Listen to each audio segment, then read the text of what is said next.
Okay, so hello, Kathleen. We're hoping this is going live. I'm just going to check a couple of things before we get going. Okay, hello. Thank you. 1 second. Is it showing up there for you, Angela?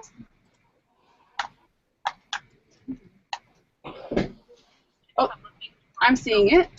Yeah. Yep, on the YouTube page. I'll send you that link right now. Okay. Hello. Thank you for bearing with us through the technical ups and downs. How are you today? Great, thank you. I've just been on a lovely bike ride and I've done my work for the day, and we're going to have a barbecue soon. It's not too shabby. It's a nice summer day. It looks like there's sun shining there for you. That's great. Yeah, how is it there? It's good. It was raining this morning, but it seems to be cleared up, nice and sunny, although not nearly as warm as it is for you, I dare say. It's a little bit... here. Yeah, we're definitely not there. It's not quite summer yet for us. So thank you for joining the CBC NL Virtual Book Club chat. I've just finished reading Annabelle. And I thought it was such a great novel. It was such a very vivid story in the way you described each person and what they were feeling. I thought it was really great. Thank you. Good. Yay! So the topic itself about sexuality and sex and gender identity and stuff is a very, very hot topic. I'm just wondering if there was any particular thing that, there was any particular draw for you to write about that, if there was anything specific that prompted you to write a story about that. It's almost 10 years since I wrote that story. I can hardly believe how much time has gone by. And there's been more and more of a voice and a dialogue about these issues since then. So yeah. I kind of look at the book as having happened a long time ago, but still being a part of that dialogue. Yeah, so it's an ongoing thing for you in terms of like the subject matter and what you're talking about, I guess. Like it doesn't ever actually really end, or? Well, no, it doesn't end. It doesn't end as a topic for sure, and it has been spoken about in many different ways since I wrote the book. Yeah. So what really inspired you to write that story? How did you come up with the storyline itself? I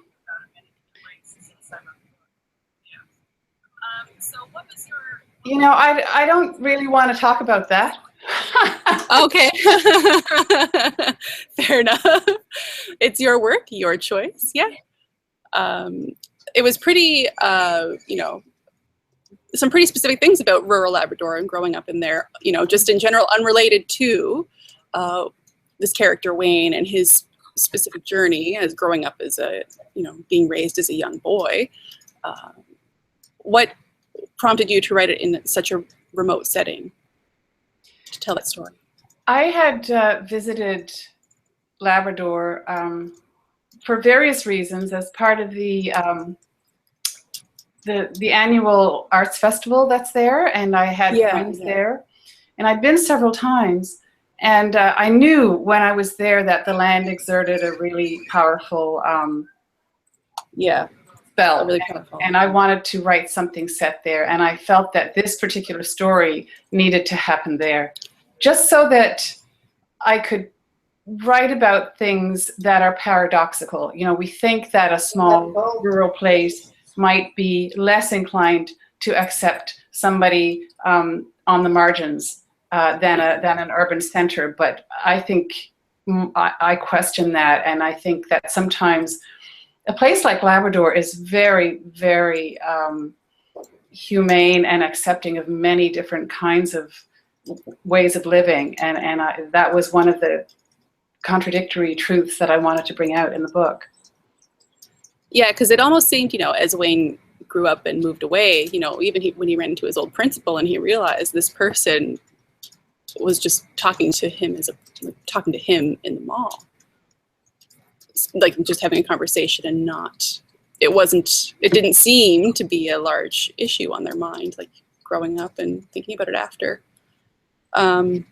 Sometimes I think small and medium-sized towns are the most difficult for anybody growing up who's different, and that a really tiny remote village or a huge metropolis are in many ways easier. And those are two ends of a spectrum, and I think it maybe because in the small tiny place, people are closer to natural, wild, and true ways of being. There's no attempt to kind of have a small town pride. Yeah, and I guess that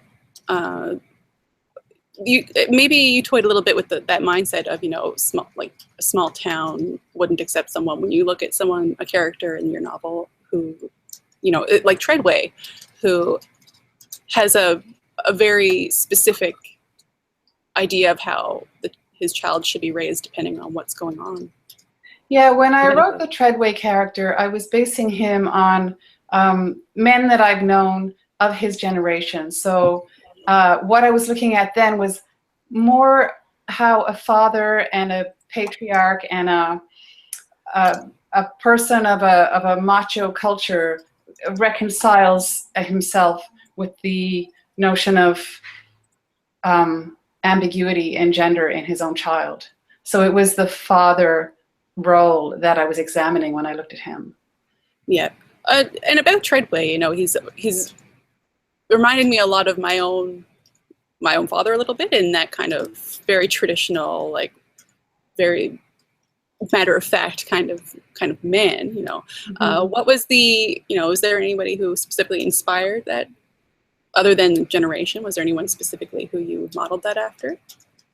I modeled him after three men who I know who will remain unnamed. And, I think he surprised me in the book, and he surprised me by being a lot more open-minded and, in fact, a lot more willing to be fluid than I had initially thought when I began writing the book. He really surprised me more than any other character in the book, and he became my favorite, really, when he started out being the person that I thought would perhaps be the least interesting.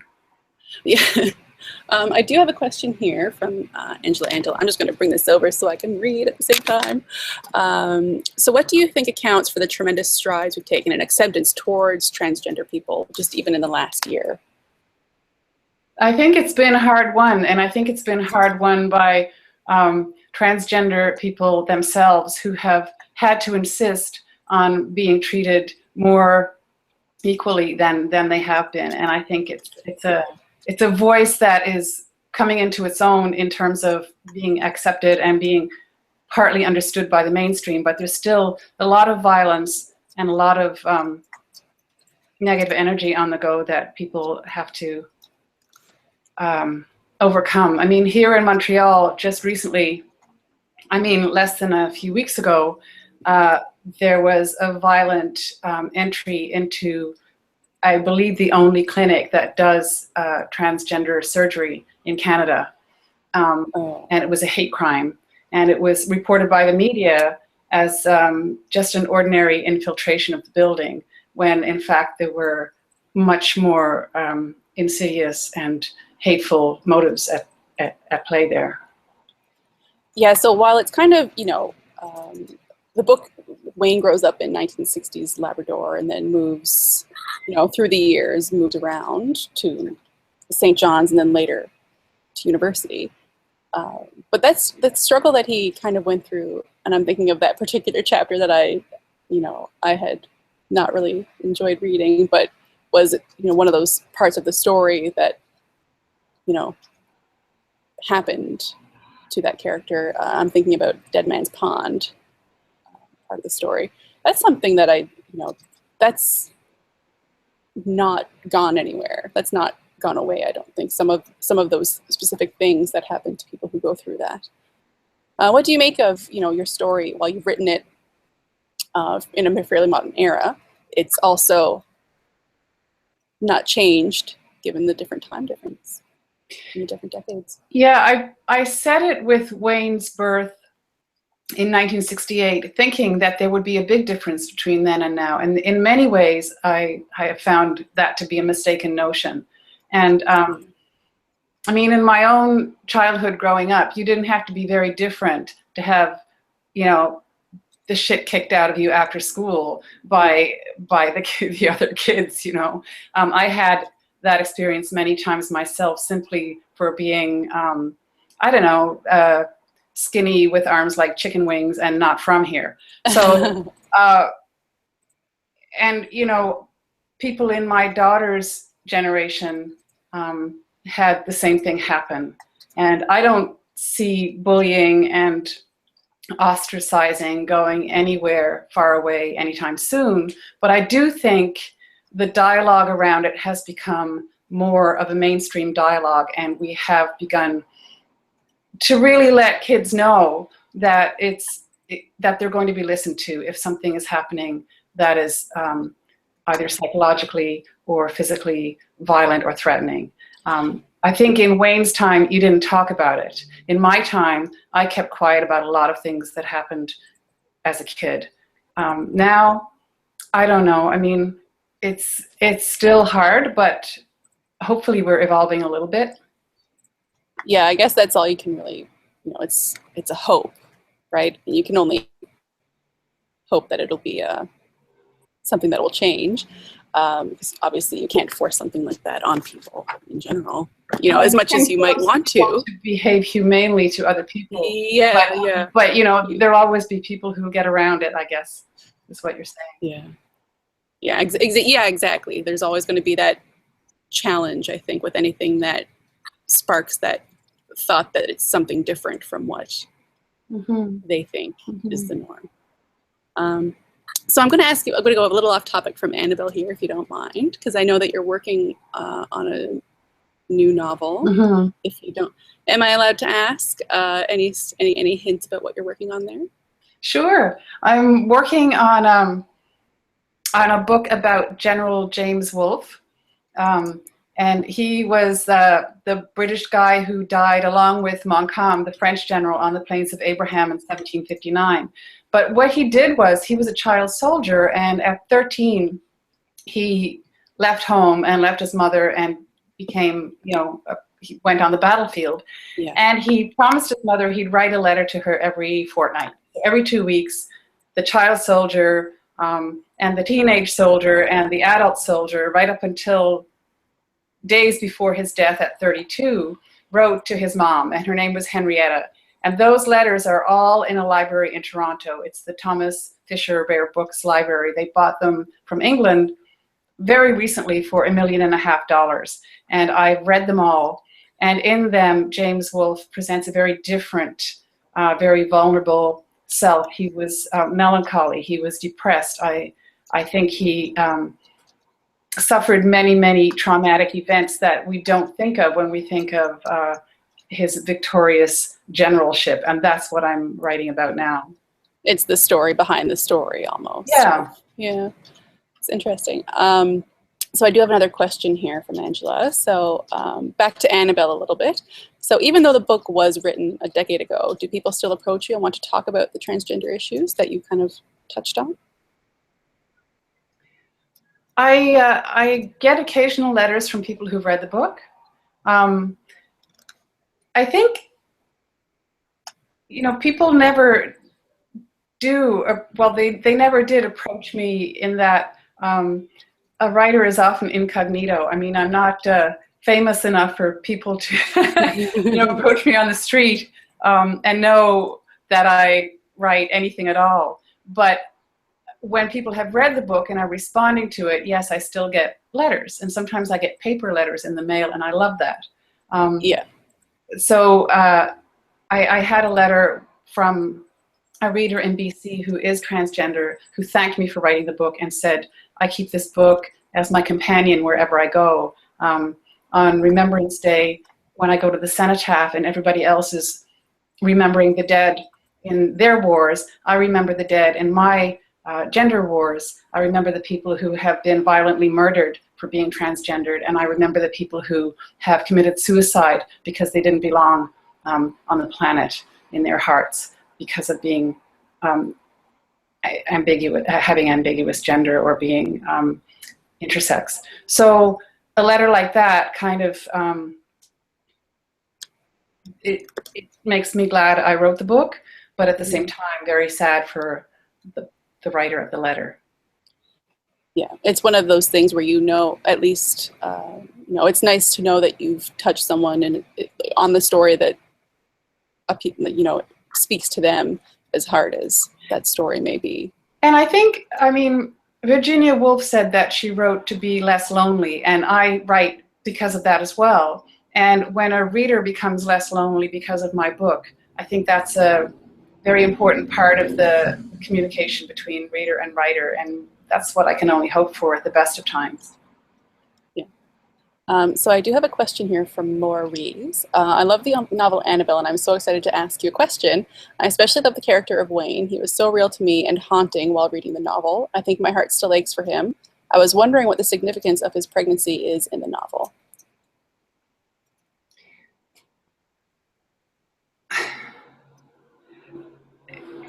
Writers don't have significances and themes and academic reasons for putting things in novels.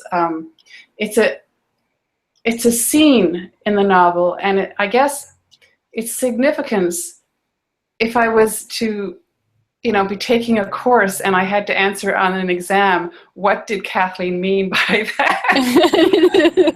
Maybe I would say it was right after that he left Labrador. It was right after that it was a turning point, that he had to become who he really was. He had to accept the feminine part of his being, because only a feminine person with a womb can have a child. And so maybe that's one part of it, but I can't really always tell why I write something in a novel. Things come to me, and they come to me now in the piece that I'm writing about General Woolf, mysteriously. So I can't be really revealing about it. I guess it was kind of the realization, and I don't think it was just even for Wayne, it was for his parents as well, the realization that this is not something that can kind of be ignored. Almost, and it prompted that new relationship between Wayne and his mother. And I think, the word ignored is important, because we ignore very important and impossible to ignore things. There's always an elephant in every room of some kind that we ignore. And even if this is an invisible, emotional, underground stream, I think that's one of the kinds of territory that I like to write about, is the unacknowledged emotional truths and physical truths. So sometimes you have to make something into a physical manifestation in order for people to admit that it's there. Yeah. It's so easy to, if it's not right on the surface, acknowledge something, but that kind of forced it. Mm-hmm. It forced it to the surface for that family. And it's a little bit after that there's a new relationship that develops between Wayne and his mother, where she kind of starts giving up to him the stories that she's held secret for herself. And, I'm not sure if it was intentional or not. Maybe that's something you can answer for me. Like, she seems to, the character herself, just diminish as she gives that up to Wayne for him to carry on with him. Is that her character does fade, and some people have said that I left her and hung her out to dry, and why didn't I make her happier at the end? But she, like the father, Treadway, was based on certain women that I've known. And I think that the key to her behavior was always that, even though she always knew that she had both a son and a daughter in the one child, she really went along with society and with her husband, and against her better judgment and against her own heart's desire, she just buried that truth. So I think when we do that, especially feminine truth and women's truth, then it's a kind of death. It's a kind of annihilation. So that annihilation really happened with that character, and it was a very conscious thing on my part to portray that.